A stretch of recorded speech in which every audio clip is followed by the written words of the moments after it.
Christine, thank you for sending in your question tonight. So we have these two theorems. You have we have these 5 theorems. Side to prove congruent triangles. Side angle side to prove congruent triangles. Angle side angle, or HL, which is hypotenuse leg, and that's only for right triangles. And then what CPCTC means is, I'll go down here to do a quick little lesson. So hypotenuse leg is the hypotenuse has to be congruent to the other hypotenuse of a right triangle. And the leg has to be congruent to the other leg for the triangles to be congruent. And what CPCTC means, it means congruent parts of congruent triangles are congruent. So here's our CPCTC. So basically what that means is, once we solve that 2 triangles are congruent, we can say that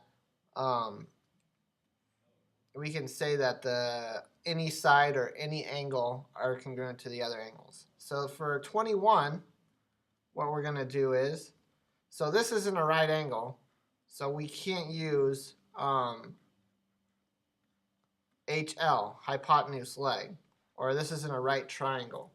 So what we want to do is, we are going to use, so we need to prove that this angle is congruent to this angle. So we have this side is congruent to itself, and this side is congruent to itself.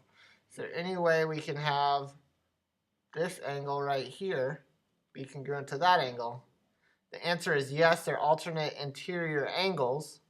So what we're going to use is, we're going to use side, angle, side to prove the 2 triangles are congruent, and then from there we can say that these angles are congruent by CPCTC. CPCTC. So it's once you use this, you can use this right here to say that anything else is congruent. So we could actually say that this is congruent to this by CPCTC as well. So let's move on to 22.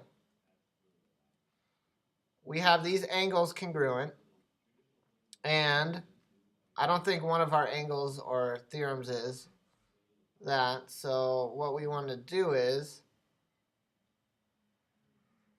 this is also congruent. We can actually, it's not in our thing, but you can actually prove these 2 triangles are congruent by angle, angle, side. So if you have 2 angles in a row and a side, that's one of our things to use, that TO is congruent to TS by CPCTC. It's kind of hard to say. So now what we're going to do here is, we're going to look at these 2 angles in this triangle, and we know that this is congruent to itself by the reflexive property. So what we're going to use is angle, side, angle to prove this triangle congruent. So triangles are congruent by angle, side, angle. So by CPCTC, MB and RI congruent. MB and is congruent to RI. Does that make sense? This is a little bit easier.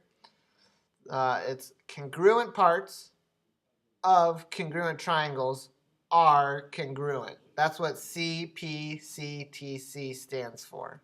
And we actually didn't have to use hypotenuse leg, but that's only for right triangles.